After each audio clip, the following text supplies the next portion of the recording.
Livre de la Genèse, chapitre 22.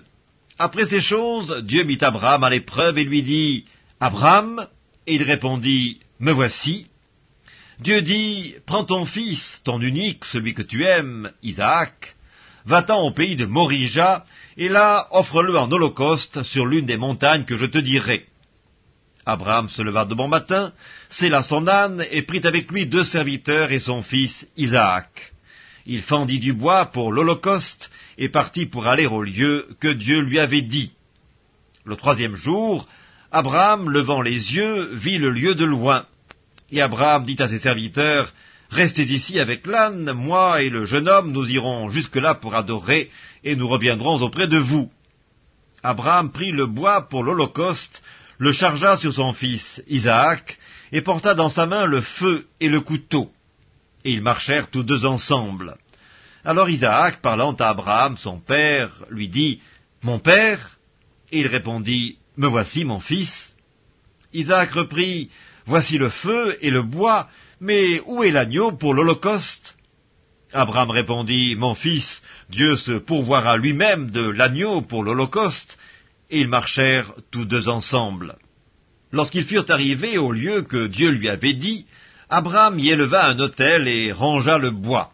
Il lia son fils Isaac et le mit sur l'autel par-dessus le bois. Puis Abraham étendit la main et prit le couteau pour égorger son fils. Alors l'ange de l'Éternel l'appela des cieux et dit, « Abraham, Abraham » Et il répondit, « Me voici. » L'ange dit, « N'avance pas ta main sur l'enfant et ne lui fais rien, car je sais maintenant que tu crains Dieu et que tu ne m'as pas refusé ton fils, ton unique. » Abraham leva les yeux et vit derrière lui un bélier retenu dans un buisson par les cornes. Et Abraham alla prendre le bélier et l'offrit en holocauste à la place de son fils. Abraham donna à ce lieu le nom de Jéhovah-Jireh. C'est pourquoi l'on dit aujourd'hui, à la montagne de l'Éternel, il sera pourvu. L'ange de l'Éternel appela une seconde fois Abraham des cieux et dit, « Je le jure par moi-même, parole de l'Éternel, parce que tu as fait cela et que tu n'as pas refusé ton fils, ton unique, je te bénirai et je multiplierai ta postérité comme les étoiles du ciel et comme le sable qui est sur le bord de la mer, et ta postérité possédera la porte de ses ennemis.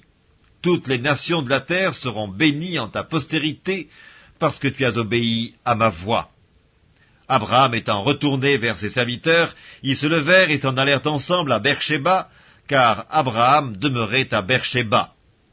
Après ces choses, on fit à Abraham un rapport en disant, « Voici, Milca a aussi enfanté des fils à Nachor ton frère, Uts son premier-né, Buz son frère, Kemuel, père d'Aram, Kesed, Azo, Pildash, Gilaph et Bethuel. Bethuel a engendré Rebecca. Ce sont là les 8 fils que Milca a enfantés à Nachor, frère d'Abraham. Sa concubine nommée Reuma a aussi enfanté Tébak, Gaham, Tash et Maaka.